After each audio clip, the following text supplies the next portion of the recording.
All right, everyone. That's four. That's four. Let's get ready. So, first things first, I want to ask about the project. How's it going? Some thumbs up. Some mostly thumbs up here, but also quite a few people missing. So we'll weigh those. Yeah. So the project due tonight, as I've mentioned, because of we want to give you a little bit more flexibility on the assignment, so we're allowing you to use other libraries. And because of this, the autograder, we're going to take away a little bit of checks on the autograder, and instead we're going to do a little bit of manual grading. We're kind of just sort of randomly sample, especially people who seem like they might have a solution that is, copied and pasted or something. We'll see. We'll see. We're trying not to make too much overhead on that, but basically we'll just go through. If your submission runs on Gradescope, you're okay. And also, the main focus should be on your answers. And then if those two seem to match up, then we won't check you, is basically how it's going to go. Yeah? How, in terms of, accuracy, you're only, I haven't, put it on the, in terms of, how much you can put for the input, if I drew over the whole thing, obviously, are you guys checking, how much input? So we're going to be looking at your write-up, and if your algorithm looks like it would give those sorts of solutions with a reasonable marking on the UI thing, then we're going to trust you and say that you did do it honestly. If we think that your algorithm is not good enough for that, or we have some other suspicion, then we'll check your code and see if they match up. And we may actually run the code. It's kind of annoying to have to do, but we'll do that because of my mistake with the autograder. Yeah. By the way, also, just to explicitly mention this, as some people have pointed out, the easy of them is the largest image, which is a little bit of a barrier into needing the runtime to be good. But for your own sakes, you can downsample. You can compress it half the size or something like that, and that will allow you to run it a lot faster just for testing. And what we are actually testing your runtime on Gradescope is smaller than the easy image. Yeah. I have a question about runtime. I know we discussed that Linux being faster in, I guess, implementation-wise, but the runtime, when calculated, I don't know if it's the same, it ends up being the same. Yeah, so part of what this assignment is about is understanding the gap between asymptotics, loose bounds, and also actual real wall clock time. So what you'll find is that, I think many of you will find this, that Ford-Volkerson in practice will be very slow here. It will actually be very slow, and you don't want to be using it. Other algorithms, I will allow your own exploration of this, but I suggested Linux will run faster in the real world. Of course, this is the asymptotics that we gave, we said the asymptotics of Linux is better than Ford-Volkerson because it's a minimization of both that runtime and others. I will say that is on the general problem. What you have here is a very specific problem. You have a lattice. You have exactly degree 4 from every node. You have some control over what those capacities are. You may find that a different algorithm has better asymptotics, and also that a different one than the one that is asymptotically best is best in practice. Those are both things that you can find, and that is a part of the assignment, is to realize those things. Yeah? If you said, if we use an off-the-shelf algorithm, we wouldn't have to, do the whole implemented, a heuristic. So in general, my answer to this is pretty much always the same, is that if you are describing your algorithm, I need to be able to read your description of it and exactly implement it, one-to-one. If I can't do that, then your description isn't correct. But besides that, if you say, and I make this specific modification, you need to make sure that it's clear how to do that. Otherwise, it would be incorrect. But I'm not.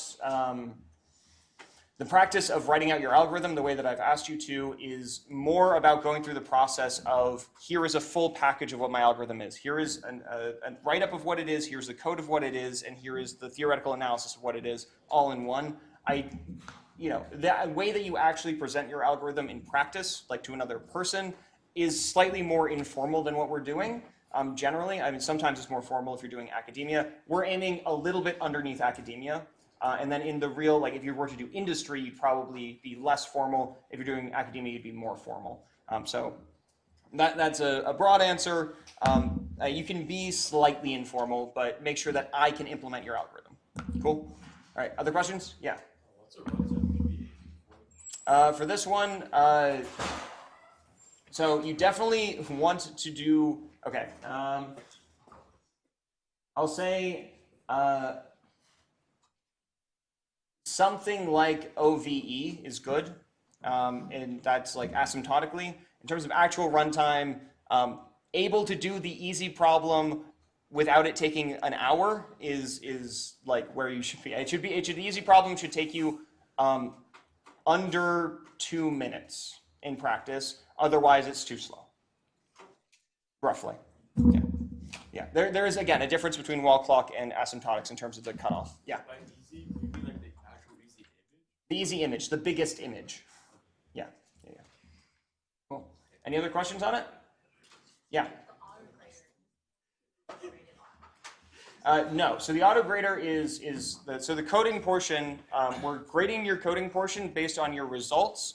Which, if your results are too good, we're going to go through and double check. If you're getting a perfect segmentation on them, then I immediately will think that you're using OpenCV or something, and we'll go check that your code does actually run the way that you say it does. And then, you're being judged on your runtime, a small amount of correctness that is hidden test, and then your results in your written portion. So your written portion is 75%. The auto grader is 25% of your full project grade, and that's broken up into runtime and a small amount of other checks which are hidden. Yeah.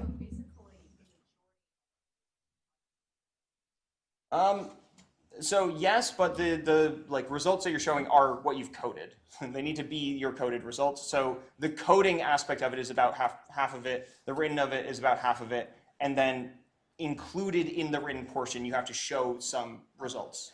Yeah. So it's like Yeah. No, I mean having honestly having perfect segmentation is suspicious. Honestly, for doing this with max flow, you actually shouldn't expect perfect results. You should expect them to be slightly janky. And so in any of these, if we see perfect results, we're probably going to be checking your answer, and we're going to be immediately suspicious that you're using a library. Yeah. Yeah. So if you pass the auto grader, is that sufficient for runtime, or is it possible to pass it and still have too slow? So it is sufficient for wall clock time test, not necessarily for asymptotic runtime. Okay. Asymptotic runtime, we're checking your theoretical runtime also. Okay. But They will align pretty well here because we're doing large scale. for the Yeah. cat, I had like about 5 to 6. I mean, that's borderline. I think if you're passing the auto grader right now, then you're probably fine. Yeah, yeah. We will have a slightly harder runtime one for the final grade that you get on this, but it's not substantially different. It's just slightly different. Yeah. I just want to clarify. What? You can use what? Late fees? Yeah, I did say that. I said that in particular because I was planning on releasing the next homework assignment today, next project today, which I'm willing to delay so that people can use late days here. How do people feel about that? More late days, more time on assignments, everyone's happy. Yeah, okay, fine. Yeah, I think it's okay. I do want you guys to do this is I think a very legitimate programming project. This is something that you might get asked to do as a software engineer, and I think it is a good demonstration of a whole bunch of different parts of software engineering difficulty and why algorithms is important. So I'm happy to let you guys take a little bit more time on this. That is allowing late days now, but I'm not extending it more than that. And then I'll probably, because we have the midterm next Thursday, as a reminder, if anyone forgot that, we have a midterm next Thursday. Because of that, I'm going to delay the release of the next project until Friday also, just to give you guys a little bit of time. We will still have discussion that day, by the way, and it will possibly be related to the project, so I'd recommend going. Yeah.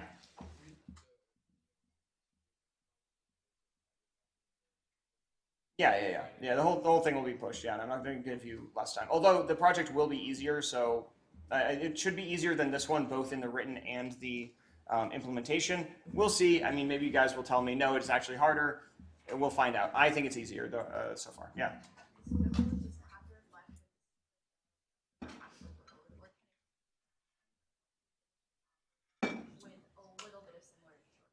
Yeah, so pseudocode, as I said here, I should be able to read your pseudocode and then exactly write up your program. That's the level of similarity they need to have. You are allowed to shortcut in pseudocode and say things like, I sort this array, or I run the next algorithm, or something like that. But you should have, like, I should be able to exactly implement your algorithm. It's better in general, I'd say, to stray on the side of being safe, because sometimes you miss what details matter. It might matter the way that you go through your array. It might matter what data structure you use. Those sort of things could end up mattering for your runtime. So it's good to be specific if you can. Yeah. Yeah. To clarify, this auto grader is. So it's mostly checking your max flow. So it's mostly checking your max flow and your I'm not. Don't worry about it too much. But we're checking just runtime basically on the autograder. What's public right now? Okay. Yeah, and it's just going to be. We're checking the things that we think we should be checking. I'll leave it ambiguous. If you're running fast enough, then you're fine. If you're passing the autograder, then it's fine. Okay. Anything else? A lot of comments on the project too, huh? Okay. All right. So I'm going to talk a little bit about the exam. Obviously, it's still a week out, but I just want to say, so I wrote the exam already. Here it is, in case you're curious. Ooh, look at it. Oh my God. It may or may not change, but I've written at least the first version of it. I'll give you, I guess, one sneak preview. The back, bonus problem 2, 3 stars. What does that mean?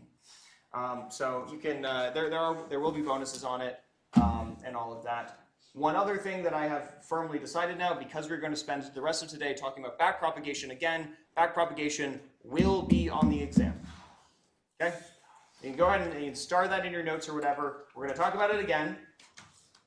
We're going to do an example problem today that is roughly a similar difficulty as to the one I've written here, to give you some idea of it. Again, if you are feeling very uncomfortable with backpropagation, or this calculus in general, you should study up on those things in particular. And again, 3 Blue, 1 Brown, great resource for both of those. Okay, so any questions on the exam before I continue also? I know you love asking exam questions. Yeah?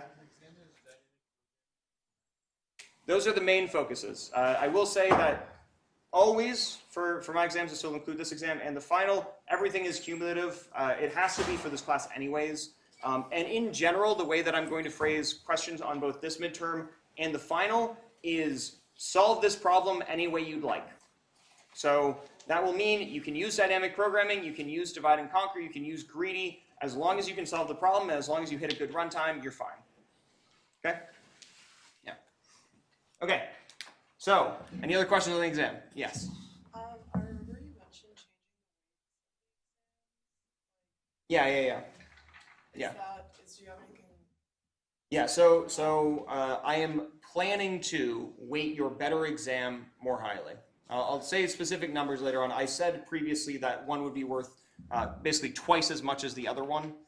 So if they were worth total 20 points, then it would be, I guess, what is that, 12 and 12.5 and around 6, something like that. I guess it would be, yeah, something like that. But we'll see. I think I'll decide on the exact numbers once I see these grades, just because if this exam is like much lower grades or much higher grades, I might need to tweak that a little bit.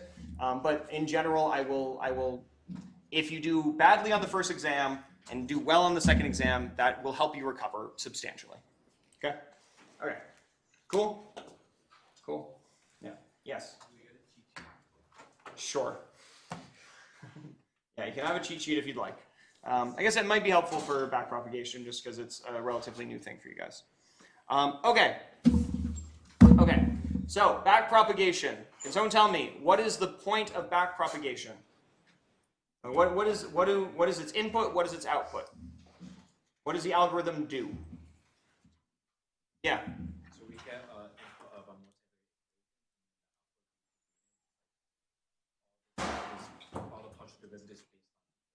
So exactly, the point of our of the backpropagation algorithm is we'll have some function. I'm just going to label it here just as some box with f on it.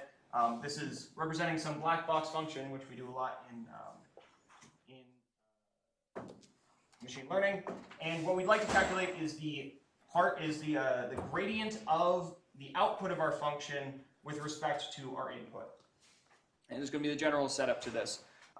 And what this is this is going to be, if we have a single value here, this is just going to be a derivative, but if we have a vector of these, so we're going to imagine situations where we have multiple variable inputs, then I can consider this as some sort of array, let's say x0, x1, etc., xn, and then this is going to give me all of the partial derivatives in the same order as partial derivatives, so they're going to be, for example, the partial of y with respect to x0, then the partial of y with respect to x1, etc. Okay.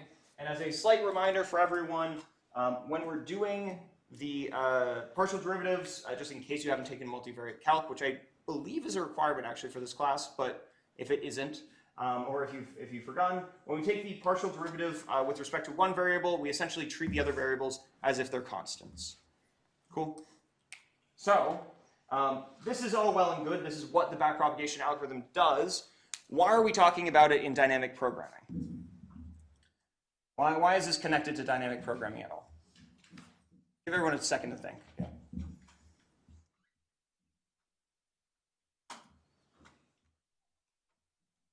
Yeah. Because it was previously obtained future ones quicker. Exactly. We're able to use previously calculated partial derivatives to calculate later ones. We find, in particular, that through the chain rule, I'll just say we have some partial derivative here. I'll just use arbitrary variables for now. So we might have two derivatives like so, and it's very often the case that the partial derivatives here, we can express them as chains of multiplied other derivatives. Right? This is using the chain rule, which hopefully everyone is, again, comfortable with. If you aren't comfortable with that, ask me now or talk to me after class or look it up online. But the chain rule tells us that I could have some possible intermediate function, let's say c, that then I can calculate the partial derivative with respect to this c, and then I can take the partial derivative of that c with respect to the thing I would like to take my derivative of, right? And you can see that this is very nice, is that you can treat them basically like fractions, and these delta c's cancel out. It becomes partial y, partial a, right? And hopefully, if you understand a little bit of calculus, you can see why that is. It's saying if I move this value c very slightly, how do I change y? And then if I change a very slightly, how does it change c? So multiplying these together will tell me if I move a very slightly, how do I move y? Which is what we're trying to do. Okay. All right. You can also read these as change in, to help you broaden your calculus understanding in case that isn't. Anyway, we could have that. We have some function like this where there is an intermediate that is shared between multiple partial derivatives that I want to take. So, for example, in this example here, we say that we have some c, which is an intermediate. That is, it's a function of both a and b. Therefore, we can express both of them using these sorts of chains. And then we realize that if I wanted to algorithmically calculate my partial derivatives as my gradient, all of these partial derivatives, some of them share terms. So fundamentally, what we want to do is we want to not repeat calculating these somehow. All right? And the backpropagation algorithm gives us a routined way of doing that. Okay? Can someone tell me how the backpropagation algorithm does this? So it's all well and good for us to say, we're going to calculate these derivatives and not repeat work. Any particulars? Anyone knows?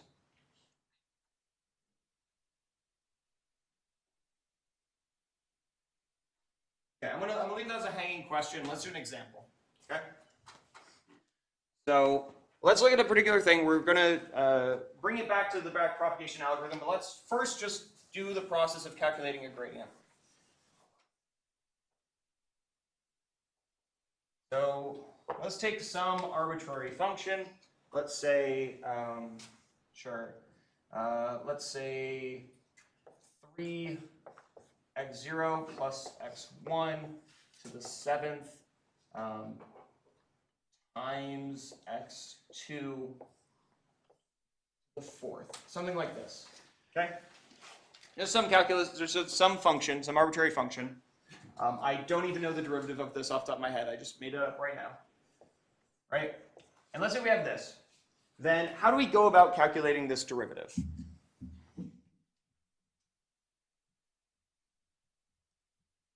Well, yeah.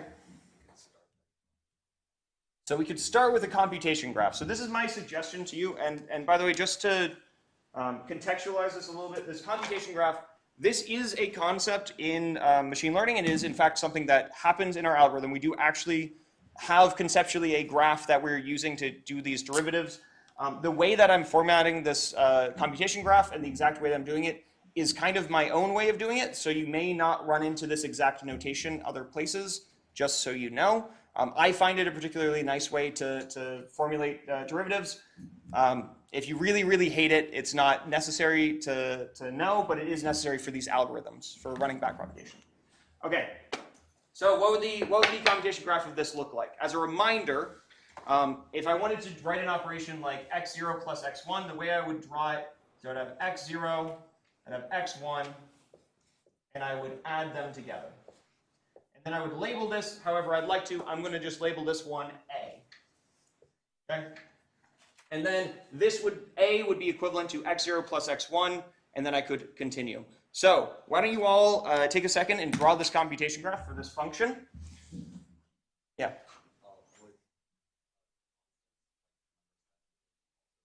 They'd also be circles if yeah. You could also write them as, so if I wanted to take the power of 7, for example, I could either do it like, this is actually how I do it in practice for myself, is I just do it like that. I say that's the operation, raised to the 7.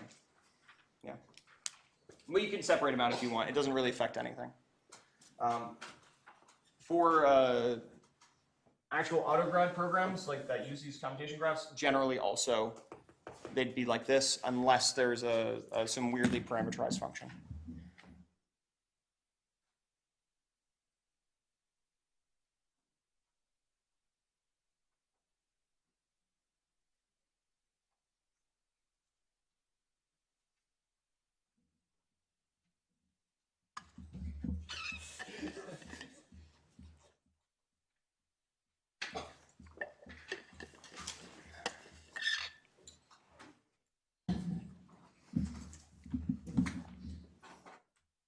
Yeah. What about like arbitrary things like multiplying? Yeah. Multiplication, it's associated, it's fine. Yeah. Do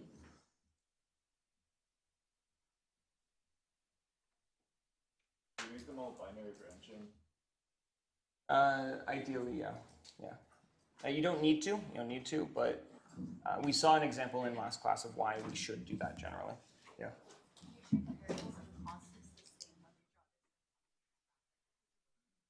Yeah, so you can, yeah. The answer that I just gave him over here is if I wanted to do something like raised to the power of 7, I could say something like raised to the power of 7 as a single operation, if it's a constant. If it's not a variable, then a variables need to be these circles, but the others don't need to be. Yeah. Again, this is also just a tool. The computation graph is just a conceptual tool for understanding the function. Yeah. Like in a computation graph, like with the parentheses, how would I make it so it's like I'm not just putting x2? Start from the inside out. So for example, if I want to raise a to the 7th, right? So I'm doing this to the 7th in the right place. Then I would take a, which is x0 plus x1, and then it gets raised to the 7th. Right, that makes sense? Yeah, but for like x2, because it's at the end. So like then read it just that does it in order from inside out. So it's PEMDAS. It's the same ordering, but you do them in the order like this. Yeah. Okay. So, computation graph. Could you raise your hand if you confidently were able to make a computation graph for this? Okay. Raise your hand if you're not so sure if yours is correct, but you did give it a good go. Okay. Okay. Fair enough. Fair enough. So again, to conceptually go through this, we're taking our variables and we're rewriting this instead of as just some equation. We're writing it as a graph. right? Where each one of these blocks represents some operation that we're doing, and so essentially you could imagine that A evaluates to x0 plus x1, and then B evaluates to A to the 7th, which is x0 plus x1 to the 7th, and so on. Essentially, we are just we're separating out this into individual operations, and then we're making a graph out of it because that has some nice properties for us. So if we continue, the next operation we do is we're multiplying it by 3 and we're multiplying it by x2. We can choose an arbitrary order for them. So I'll do the, again, as was mentioned up here, I could have a 3 input multiplication. That's totally fine. But I'm going to do them one at a time because that is slightly more reliable and can give us better runtime, as we saw in the previous quiz. So the multiplication with, I'll say with x2 here, and then I'll do multiplication with 3, right? So this is going to be c, and then multiplication with 3 is going to be here.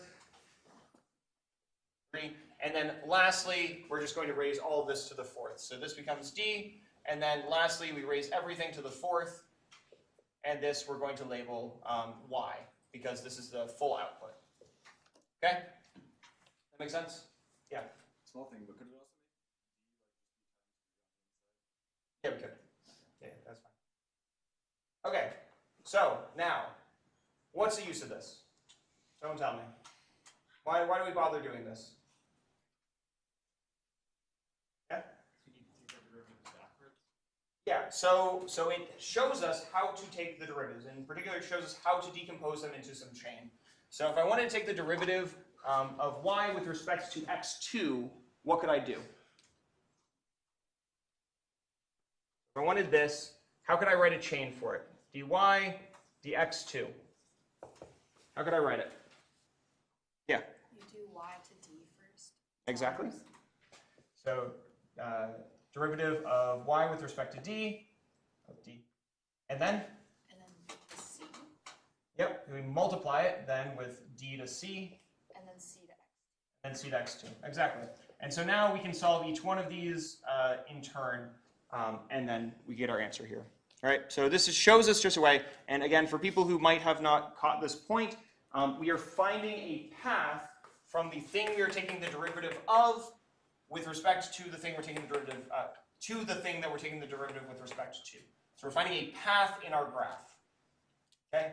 Again, this is really a conceptual thing when it comes to writing the algorithm, but you could actually make this graph and find paths, and that would show you how to take the chain rule. And this is fairly close, actually, to what's done in practice. So then, likewise, if I wanted to find the derivative with respect to x0 or x1, I would just take the path along here, and then with respect to each one of these. Okay? So now, this is a somewhat easy function, right? So it's somewhat clear how we could take this derivative, and we can, you could maybe just solve it using U substitution or whatever cleverness you want, but it turns out that we can end up with very complicated functions with many, many, many, many, many parameters, and it can be difficult to take these derivatives. So as a little final practice, I want everyone write out the chains for both x0 and x1, just real quick, just as practice. You can trust me, I just wrote an exam and I'm telling you what to practice. So try doing that, and make sure that you feel good about both of them, okay? Before we move on.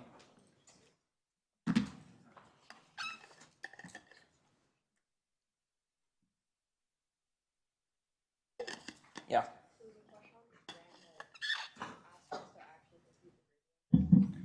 I won't say whether it will or not, but this is good practice for the exam. Yeah. Yeah. I will say also that I don't want the exam to rely very much on calculus knowledge. I'm not testing you on that. It's more on algorithms knowledge, but knowing how to write these chains is part of the algorithm. And I'm going to hopefully explain it thoroughly enough that that won't be a barrier. Yeah, so. So you take the derivative.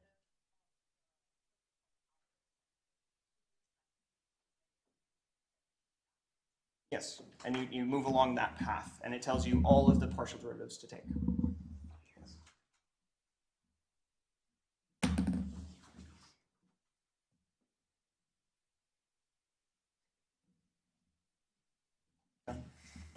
Okay. Good luck with the next one.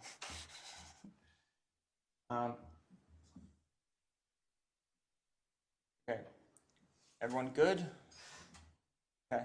Hopefully this is fairly quick. Again, if this isn't coming naturally to you, so I'll write out the answer right here real quick.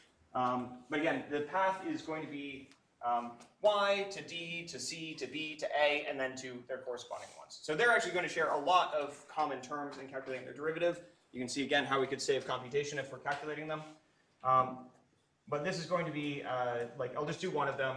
It's going to be partial with respect to d, then d with respect to c, c with respect to b, b with respect to a, and then a with respect to x, 0 is the one that I put. Right? So we're just going to go through this entire chain. And if you'd like a little bit of calculus practice, by the way, you can actually just solve this. It's not a particularly hard calculus problem. But if you're feeling very not confident on this sort of calculus, if you see this problem, you're like, I have no idea how to take that derivative, then you'll see that if you do this process, each one of these is a much simpler derivative to take, and you very likely are able to find this derivative. Cool? All right. So one other thing I want to point out, let's actually go through this derivative and solve it real quick, just so you can perhaps see this. Derivative of y with respect to d, right? So can someone tell me what this is? So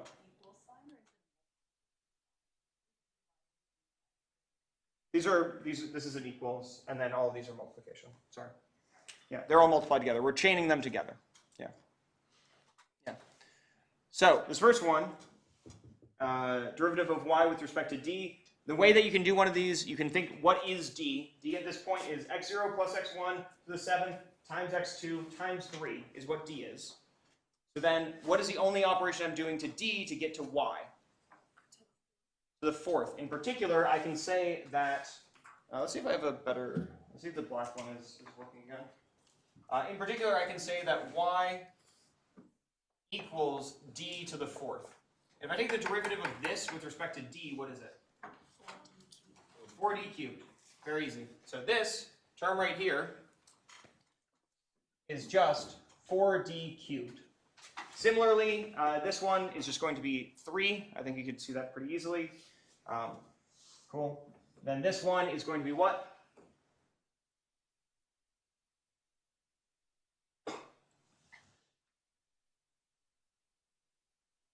Again, write the top one as a function of the bottom one.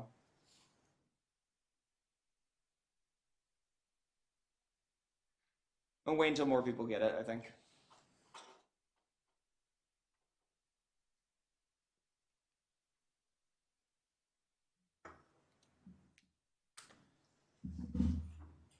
Yeah.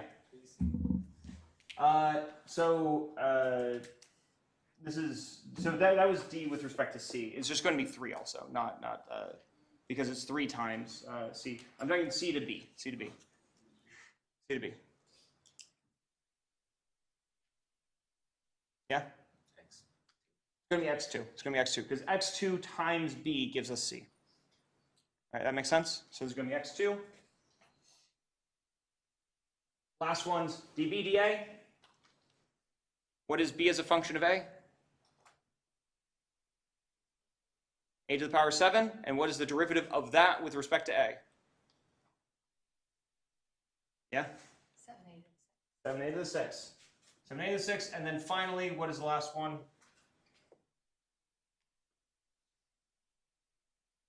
A with respect to x0.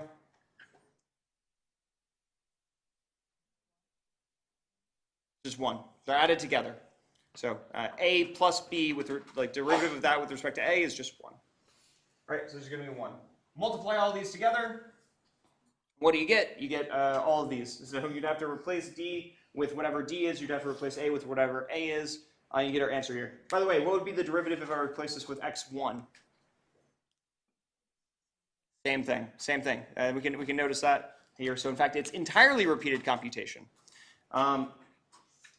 Anyway, the second big point about backpropagation is this gives us a nice routine way of doing this. I can just do a full, essentially, breadth first search through here, just calculating intermediate derivatives and finding all paths to all of my parameters.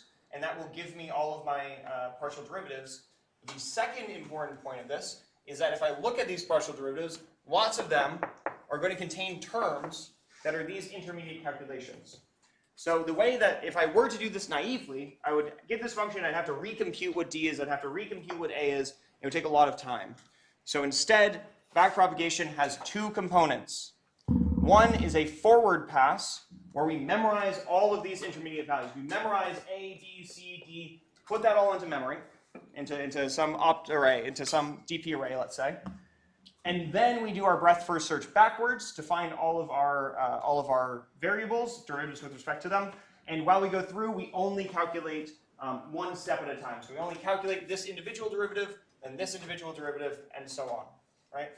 And we keep all of those in memory also. So when it comes to finding one of these, we can say if I then went to go calculate partial of y with respect to x0, I could say I've already calculated all of this, I'm fine. I only need to calculate one more step. So fundamentally, this is the backpropagation algorithm, is those two components. One, making a forward pass and memorizing all of the computation that we do. That's all of these intermediate values. There are optimizations where we only memorize certain ones, but we're not going to talk about that particularly. And then in our backwards pass, we essentially do what is a breadth first search, finding all paths from whatever we're taking the derivative with respect, or we're taking the derivative of, to all of the variables, okay? Do a breadth first search, finding them, and while we do that, we just essentially do a loop where we take one step each time, and then when we hit a variable, we have all of the things needed to calculate its derivative on hand, and we just use them as we go. Does it make sense? So we never recompute any derivatives, we never recompute any of these values. Yes? On the exam, would you want us to just write the chain or that calculation down there? I may ask you to do one or the other. Again, like I said, I don't want this to particularly be a calculus exam, but I want you to be able to write me an algorithm that solves a hard calculus problem. If that makes sense. Yeah. A computation graph? Probably. At the very least, by the way, I would say if I were to put in asking you to construct a computation graph, it would be for your benefit. It wouldn't be because I think it's necessarily a fundamental thing you need to know how to do. It will make the problem easier. Okay? Any other questions on this? This is sort of a toy example. I know that this still might feel somewhat difficult because of the new notation and the fact that we're now talking about calculus. But we are going to move into a bit of a more real example of why we would need this algorithm. I'll do all the questions, but I'll start with you.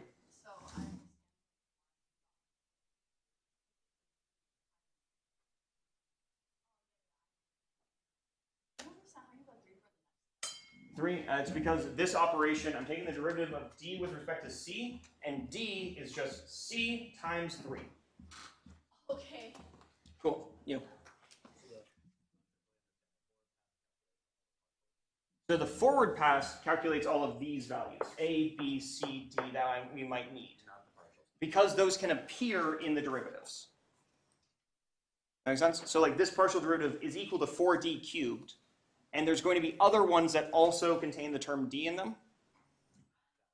So we compute these so that we don't need to recompute them in the future. Yes, and then we calculate the partials in the backwards pass. So forward pass calculates all of these intermediate values. Backwards pass calculates all the partial derivatives. Make sense? Yes. Cool. Yeah. We didn't cover doing it for, I assume, like DC. You're saying this one? Yeah, that would be B. That would be B. And also, so like the algorithm you're asking for is not to compute a numerical value. It's supposed to like return Yes. like an algebraic expression. So it is used for both. So hypothetically, we could use it for both. If we're doing this on pen and paper, then this can give us an expression, right? In practice, what it's used for is where we have a specific input, where these variables are not actually like variables, they are specific values that we can change. That's what will end up happening. So this will be a specific number. Like when we're doing gradient descent with neural networks, this will just be a number, or it'll be a vector. Yeah. That makes sense? I guess you could also make it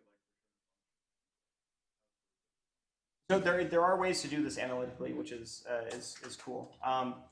Yeah, but analytically doing it is not as general and also very complicated for this class, so I'm going to not touch that. Analytically, by the way, is when I write out a formula like this. It's the analytic form. Cool. Cool. Yeah. So if you're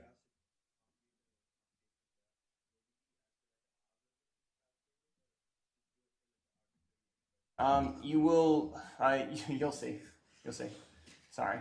I'm not going to make you make an infinitely large graph, so that'll do something. And we are going to be talking about asymptotics on all of the problems that I'm going to ask you are going to be arbitrarily sized because we care about asymptotic analysis. Yeah. So how did you get to like the 7 B is equal to a to the 7th. Yeah. Anything else?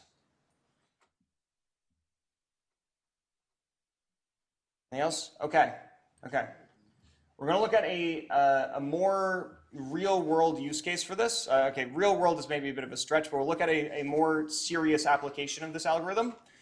This is, obviously a derivative that we could do by hand. Let's look at one that we could not do by hand, that we would need a lot of calculus knowledge to do and would be difficult to do on a computer otherwise. So let's, instead of writing our function like this, I'm going to write our function as an algorithm.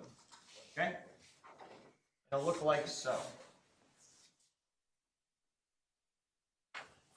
Give me a second to erase.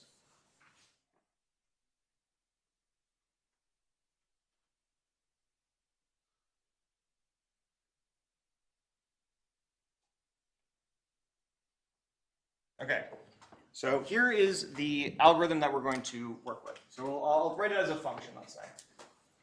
So I'm going to just have my function. And it's going to take as an input an array. Okay? Array of terms. It'll take in x, which is going to be just some terms, x0, x1, all the way up to xn. Okay? For example. And what it's going to do is if the length of, we're going to have a single base case, which is if the length of x is 1, so it's just a single element, we're going to ignore the case of it being empty, by the way. It won't come up in our algorithm. And also, we're just going to say that we're not getting an empty input, so I don't have to write more base cases. Then it's just going to output that singular element of x. Cool? Easy base case. The other case is we're going to split it in 2 halves. So I'm going to split it into some left, which is going to be, I'll call it left, sure, which is going to be x all the way up to the midpoint, which is just going to be, it's going to be the halfway mark. So this is hopefully everyone understands what I'm writing here. I'm saying it is the first half, the left half of x. Cool? And then I'm going to have the right half of x. Actually, I'll write it slightly differently. I'll say that I'm going to recursively call this function. I'm going to recursively call it on the left half. Okay? So recursively calling this function on the left half of x. So this notation, again, is just I'm slicing it from the beginning all the way to the halfway point. It's going to be this notation. I'm not going to, so this, by the way, could not be an integer. I'm going to make my notation slightly nicer, I'm not going to floor it, but I'm flooring that so that it's always an integer. Cool. And then I'm going to say my right is going to be this function, and then x from this midpoint to the end. Okay. Right. End. And now the meat of this problem, I am then going to take these and I'm going to return. I'm going to return left, or I'm going to return here. I'll do it like this. I'll call these L and R so that my notation is a little bit better. Sorry. L, R, and I will return e to the power of L times R. Okay? So I want you all to consider for a second what this is doing. Okay? So let's start with a simple case. Let's say that we just have a too long array. We just have x0, x1. What does this do?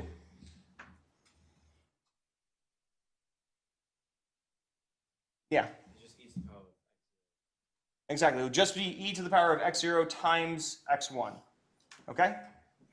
Now let's say if it is x0, x1, x2, x4. Or x3, sorry.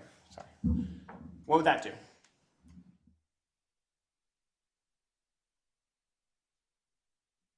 Take a second to actually try to solve it. So I'm going to just write up here.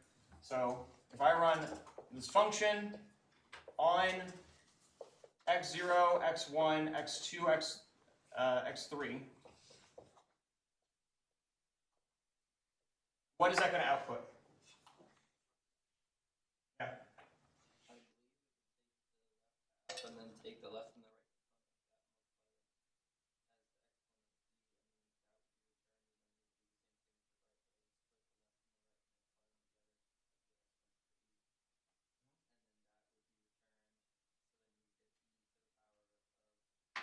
E to the power of. Okay, yeah. So yes.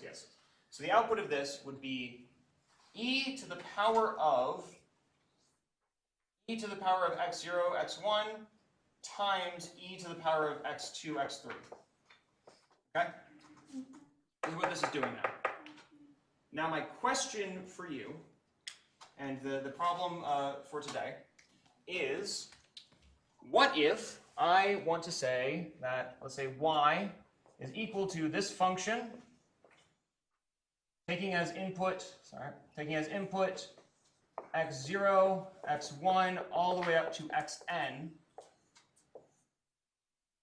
and tell me, what is the gradient of y with respect to x?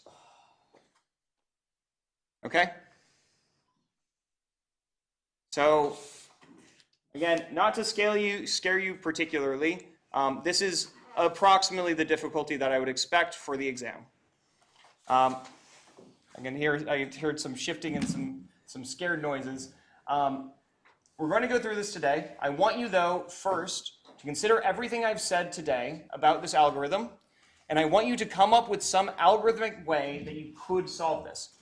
To help you, because again, I don't think that calculus is the point of this lecture, I'll tell you the derivative of this, just to make it slightly easier.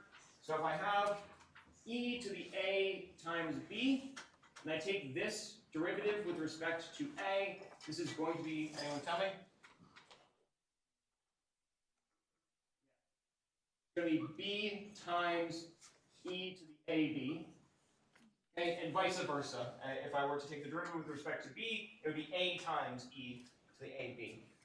In particular, by the way, in case you care about this, the derivative of e to the fx ddx is just going to be the derivative of f, so it's going to be df dx times e to the fx. Sorry. So it's just multiplication, so it becomes an easy derivative. You don't need to know that second one to solve this problem, you just need the first one. Okay, I'm going to give you some time to work on this. This is the type of problem I might give you for the exam that you will be required to do with no safety, no guardrails. So soak it in, I suppose. Yeah. Array is power of 2. Sure. You don't need to, actually. And it will probably be informative to consider when it's not. But you can assume it's a power of 2 if you'd like to.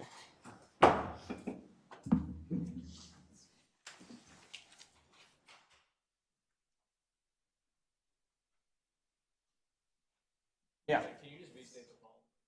So this is my algorithm. Find the gradient of it with respect to each one of these terms. So that is, I need the partial derivative with respect to each one of these terms.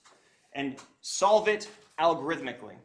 You could potentially solve it analytically, although it would be very difficult to do. It would be very hard to write the expression down even. Algorithmically, though, you can solve it somewhat easier.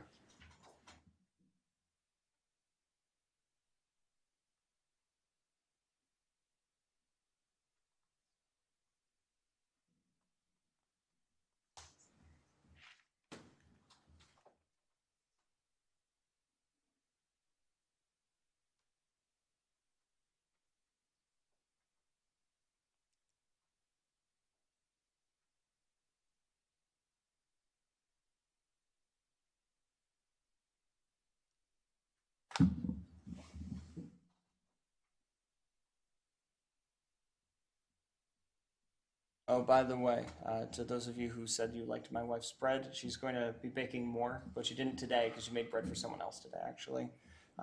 In recompense, though, I did bring some of my home cooking, actually, that I cooked. Anyone like spicy food? Okay, so this is spicy. I also really like it. I don't know. I'll give it to someone, whoever I feel like wants it the most. Yeah. Yeah. Or whoever gets it. If someone gets this during the period I'm giving you, I'll give you the food.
Very few computation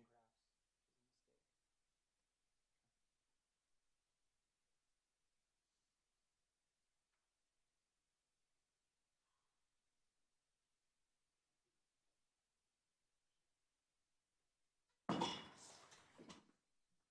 This from,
Going backwards from how I do. I usually go left to right.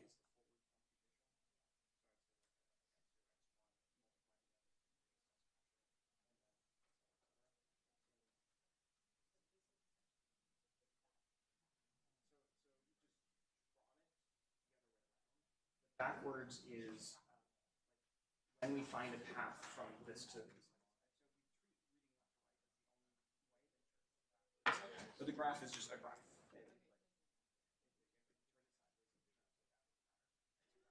It represents a computation, and then we care about finding this would be the forward path, so in this direction, and then this is the final output. The backwards path is in the other direction.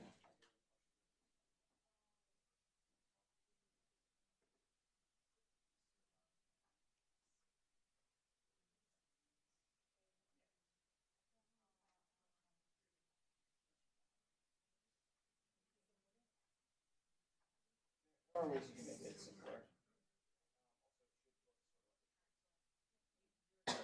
You start from one. And this is true.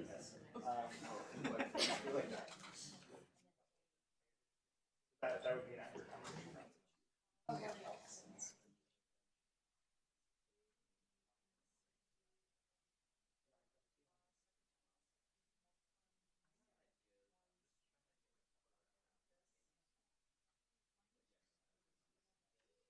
Power of that. It wasn't for me for a long time. I had to learn. But like, it's not bad.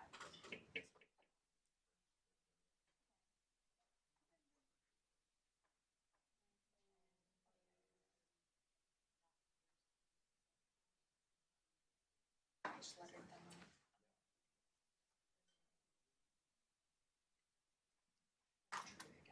So I'm pretty sure it's not.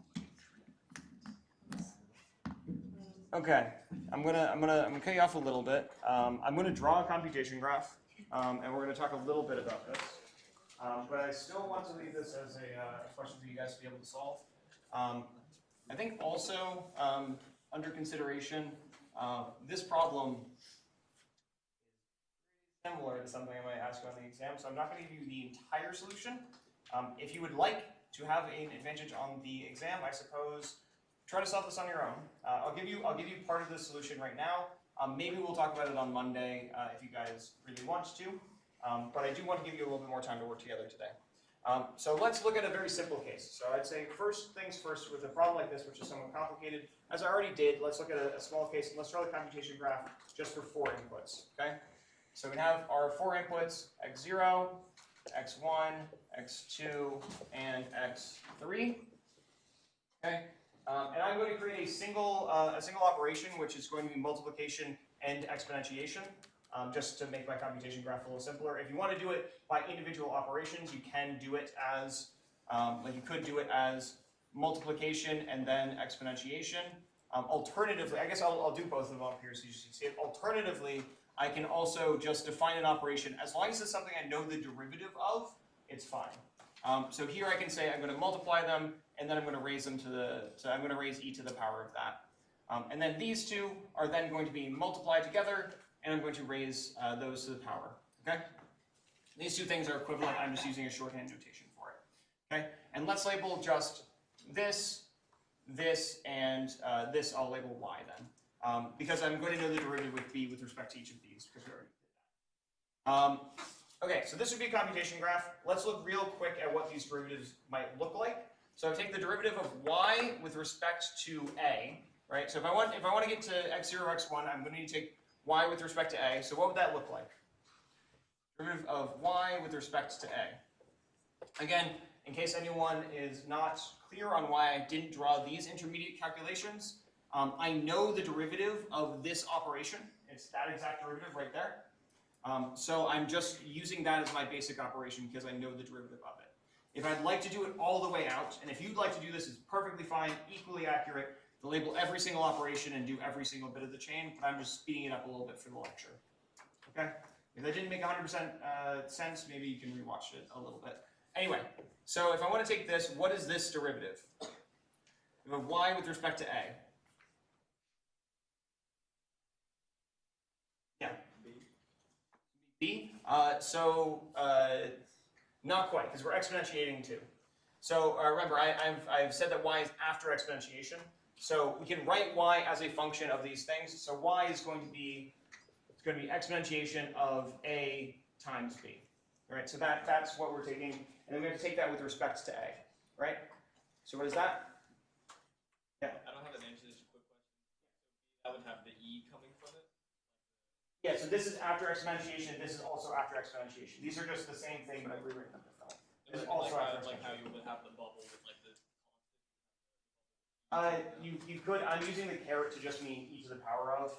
Again, you don't need to, it's, the point of the computation graph is that we're using operations we know the derivatives of. And with constants, we know the derivative of those, so it's not a big deal. But if you'd like to put e there, you could. It would just make your computation graph a little bit more complicated. Yeah.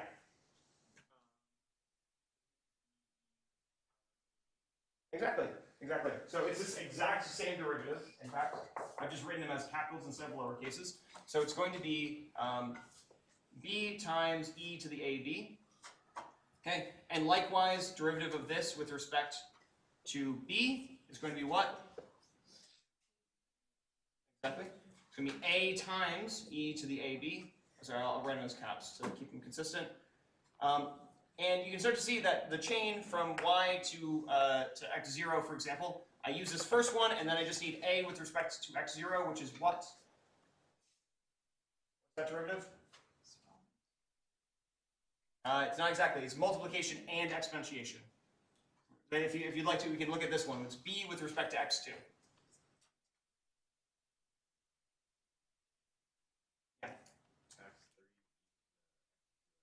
Exactly. So for this example here, if I wanted the derivative, so I'll erase this for right now.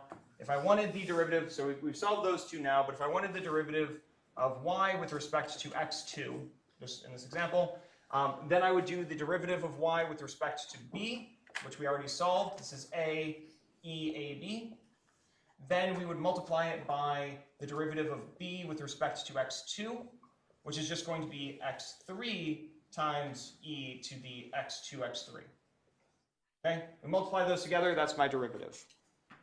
Okay, so I want you to notice the structure of my computation graph. So my computation graph, each one of these layers, I'm taking two things, they're doing one operation together, and then in the next operation, I'm taking those two things, doing one operation together. If I have 2 to the power of these, like 2 to the, some 2 to the power I things here, then how many layers do I have? So log 2 of the number of them, which since I said it was 2 to the I, is going to be I of them. So if I have 2 to the I, if n equals 2 to the I, then the number of layers is only going to be I. That's the first thing to notice. Second thing is that each one of these is going to be repeated. So like this operation here, y to a, b, and c, they're going to be repeated for their entire half. Right? In each one of these chains, if I go to, like, if I need to find something that is on this side of it, I'm going to repeat this computation. So this might give you some idea of how I could keep track of these derivatives as I go. Yeah? I was gonna ask how to store them? or like my idea of it. Okay, yeah. I will give the outline of the algorithm. The slightly tricky part is going to be how do we memorize these things. This is sort of the DP problem that we have to solve.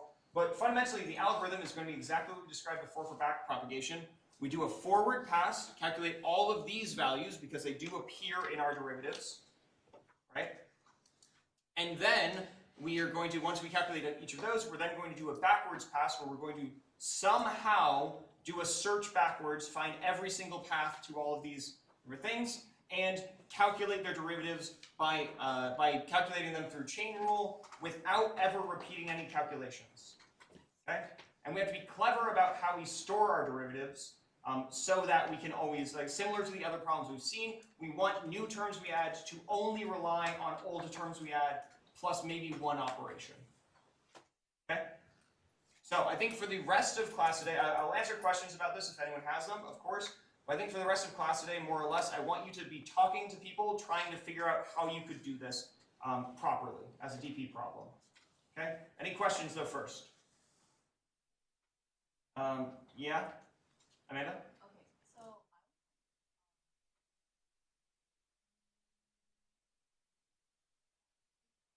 Okay, okay, cool. Anyone else? Yeah. Not necessarily. The algorithm still, like that function still works without even.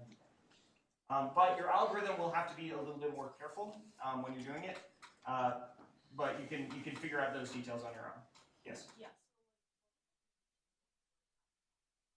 So forward pass, we memorize all of these values. Backwards pass, we calculate the chains for our partial derivatives, which use these values in them.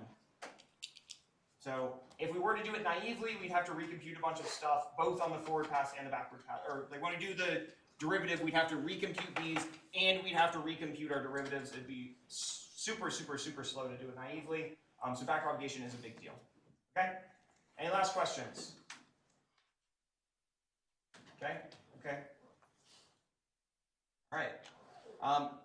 I think with that, I think I'll give you one more little piece of info about the exam, just because I've been on my mind for the day. There will also, so the bonus part of this, it will be extensions of the problems on the exam. So if this were to be very similar to a problem on the exam, there would be an extension version of it, a harder version of it that would give you bonus. So if you are a bonus hunter, then you might want to make sure that you could do this. Okay, cool. Talk with your groups for the rest of it. If you have any questions, ask me. But I'd like you to figure out these details on your own. But if we can maybe talk about them on Friday or Monday if we'd like to. Okay, go.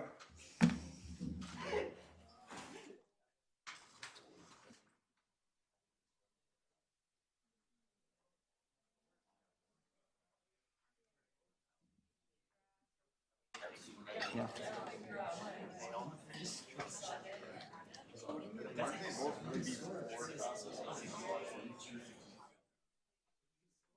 You can do forward propagation.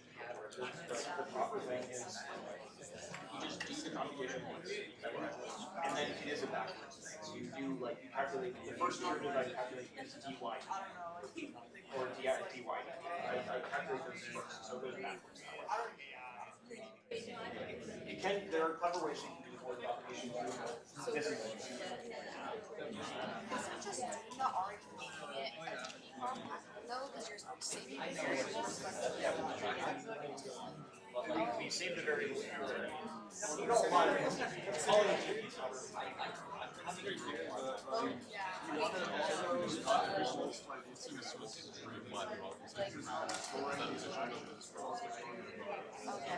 So it depends how we're storing. So even if we store it as a zero, how do we actually have a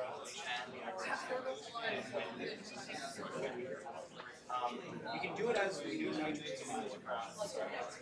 Yes. We have to figure out how to do it.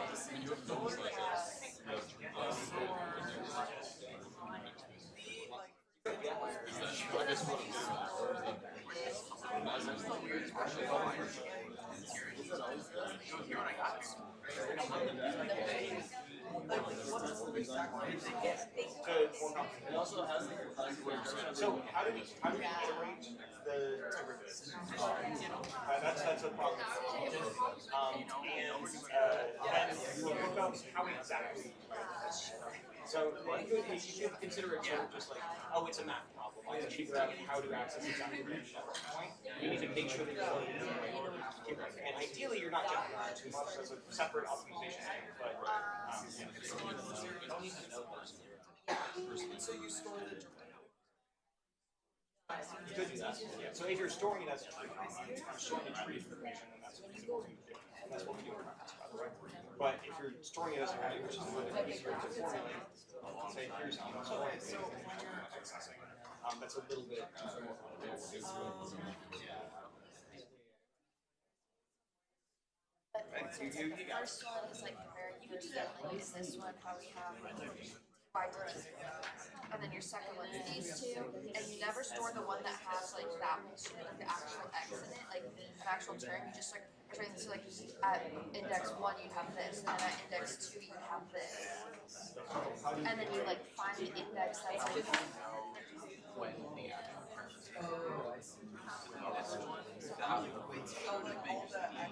The specifics are where it's going to be. So like if I'm like needs to then like let's say that I want you to give me an array. Oh, I was just thinking. So how do you fill in that array? How do you actually fill it? And there'll be a, it is just like a couple lines of code, but there are specific ones. Oh, you're working on one that was just like had it there. I just. Oh, if you don't need the entire, so I've coded a backpropagation for one of my assignments. Like if you like. For that, you can get it down to like very few lines actually. Like the actual algorithm isn't that complicated, but it's a lot of having to figure out what's going on.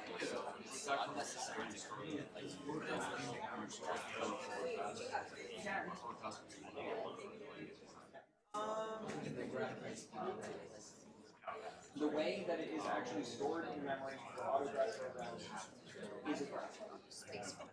Wait, I'm confused. Or in particular, it's tree, yeah. But things like hydrogen labs. Okay.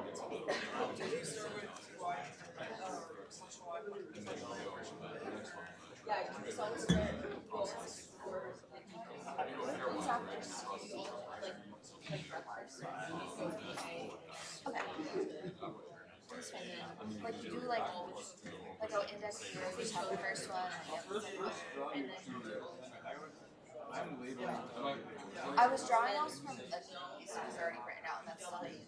Like just for example, you know how like You just have for the exam, I'm going to be an extension of this problem. like what is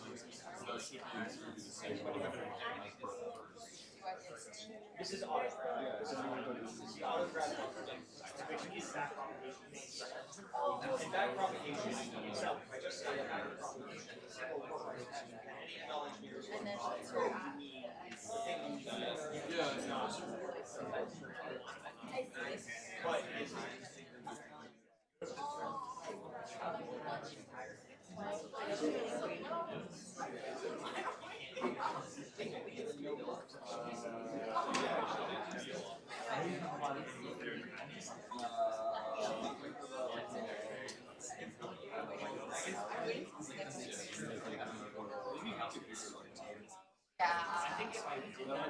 your but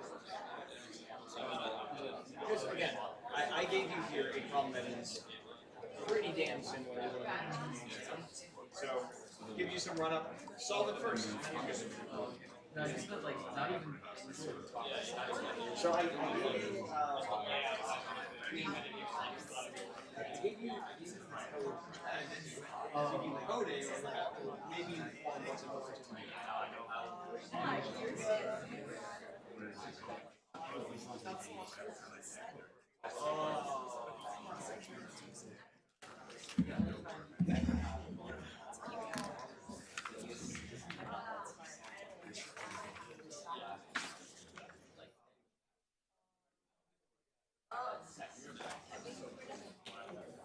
like if you just go down the depth of it all. Chili. Like if you keep a list and like Why? go down experience. No, I just said one person. They can share it if they want. And one person gets the answer or is most enthusiastic to eat it. I make a giant vat of it every time, so I had enough to give away.